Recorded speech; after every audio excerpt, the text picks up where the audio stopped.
the Revival Week was really born of the Spirit of God about 5 years ago when my husband realized that he wanted to have a Christian school. I began praying for it, and as I began to pray about it, I asked the Lord to please let the school be a school where the children had a heart for God, not just good in sports, not just academically sound, but that they would really have a heart for God.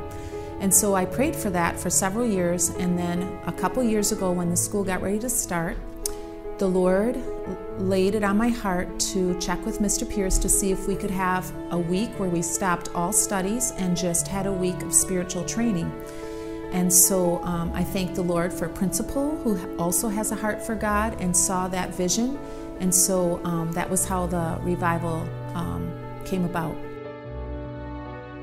Well, I just praise the Lord for the work that He's done among our students. I know the students have been challenged, but it's really interesting how there's the right balance. It's not just preaching.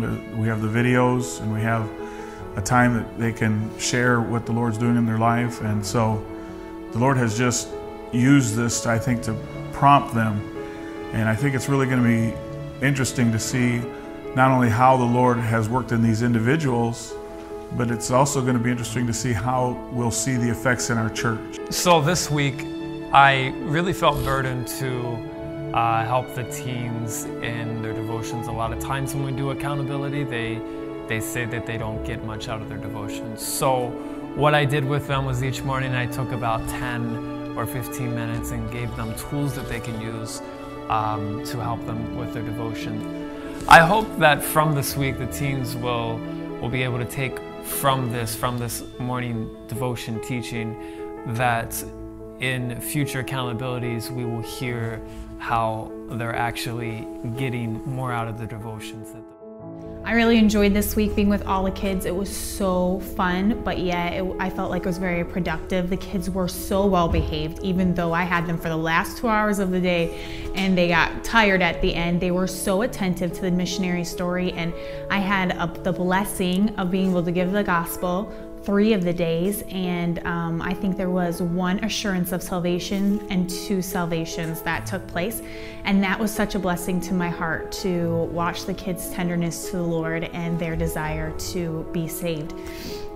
Also, it was a blessing to watch the kids get excited about witnessing. I taught them how to lead someone to the Lord, even though they're children. I just made it really simple because the gospel is simple.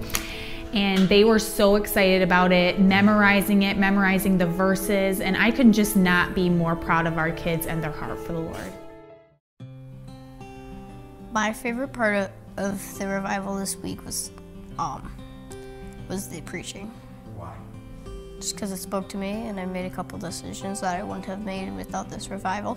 The Lord spoke to me about sharing the gospel and how I don't really do it that much and I should do it much more. My favorite thing about the week was probably the devotions, because I've been doing my devotions like I should, and it just told me that how I need to do it, because then God will bless us, and that.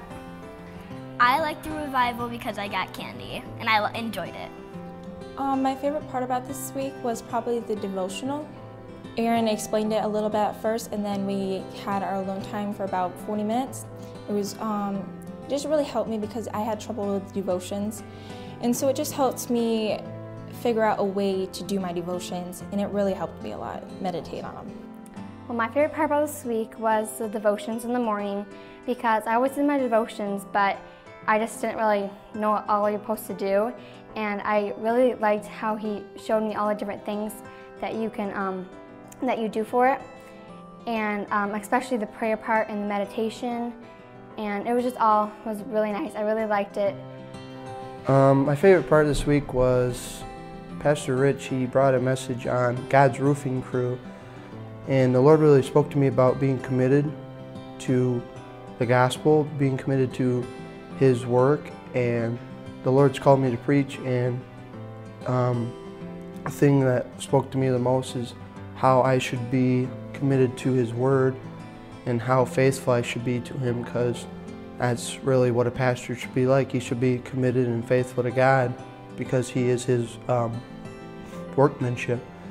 My favorite part about this week was Aaron's devotional time, where he taught us 4 different ways to study the Bible. Each day he showed us a different day, and then on Friday he reviewed them all, and I really enjoyed that because I didn't know beforehand how to study the scriptures and get a lot out of it. Okay, well I actually have 2 favorite parts, but my first favorite part would probably be the personal devotions that we had in the morning. They were just time that was just set aside, and Aaron Pratt had made a really nice program that kind of helped us just really put it all together. And it was really nice. And then my second was probably when all of a lot of pastors from around here came and they spoke every day, and that was probably one of my favorites because a lot of their messages really applied to a lot of stuff and they were really good. My favorite part about this week was definitely the chapel messages. My favorite chapel message was Pastor Summers. He spoke on fear, and that's definitely something that I really struggle with. And so that was just super good that he spoke on that because that was definitely something I struggle with. My favorite speaker was Pastor Boyd from Sycamore, and the reason that he was my favorite speaker was he spoke on relationships and your friends and how your friends can really impact your future, and how what friends you have will really impact what your future is going to be.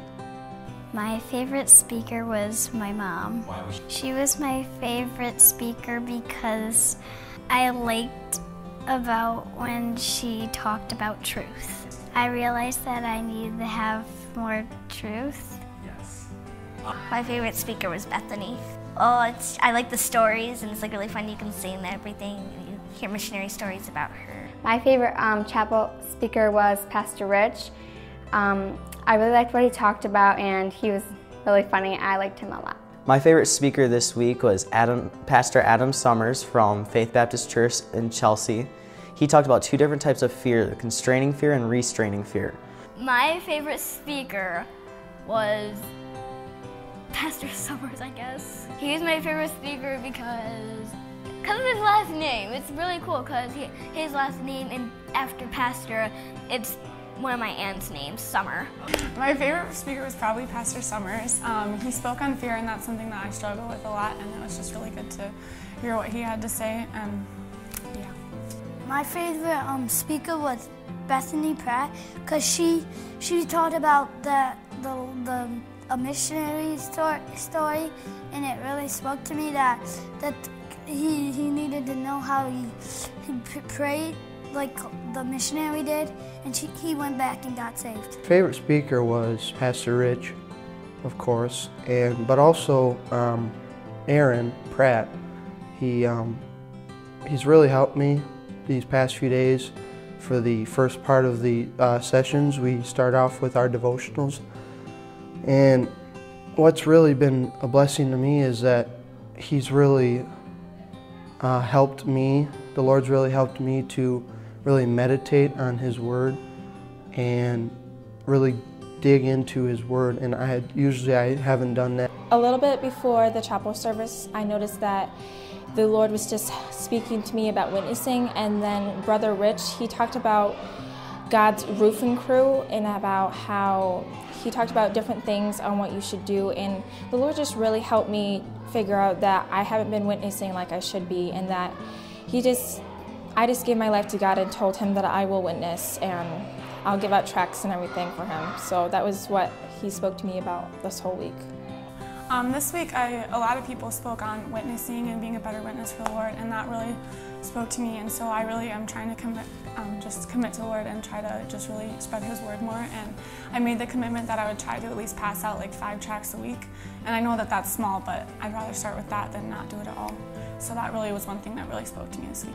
I made a personal decision before this week, and it was to pass out more tracts, but also the preachers have been teaching about that again. So the Lord has just really been speaking to me about that, and I have started taking out a certain amount of tracts every single week for people in the world and trying to hand out those tracts and spread the gospel through the whole world. Yes, the commitment that I tried to make, which actually was today, was to do more good works for Him, which is what our chapel message was on. And Isaac spoke about how we need to do more good works, and I'm definitely going to try and do that for sure. This week I got saved. Bethany was telling the lesson when I got saved. She was talking about who did not know if they were saved yet or not. This week I got saved. We were with Bethany, and Jesus wanted me to get saved. This week I got saved. I want to thank Mrs. White this week for putting it all together. I really liked it. It was kind of long, but I didn't mind because I liked listening to all the different sessions, and I just really want to thank her for that. I want to thank my mom, Mrs. White, for putting all this together for you guys. Thank you. I just want to thank Mrs. White for putting this together this week. It's really been a huge blessing in my life. I have grown so much spiritually this week, so I just really wanted to thank her for that. Thank you, Mrs. White. The Lord's really used you in many ways to help us young people here at church, and I pray that the Lord will still continue to use you and Pastor, and pray that the Lord will heal you from your sickness, and I just want to thank you so much. I love you. Thank you, Mrs. White, for putting this revival on. I really enjoyed it. I thank Mrs. White for this revival, and I hope we do it next year too. I want to thank Mrs. White for letting this go. Thank you, Mrs. White. I just want to thank Mrs. White so much for putting this all together. It was such a blessing, and it definitely impacted a lot of our lives, and so I just want to thank Mrs. White. I just really want to thank Mrs. White because this week has really been a really great week, and just everything, I can't imagine all the work that she went through to put this all together, so I'm just really glad that she really had the idea to put this all together, and it was just really, I had a really, really good week.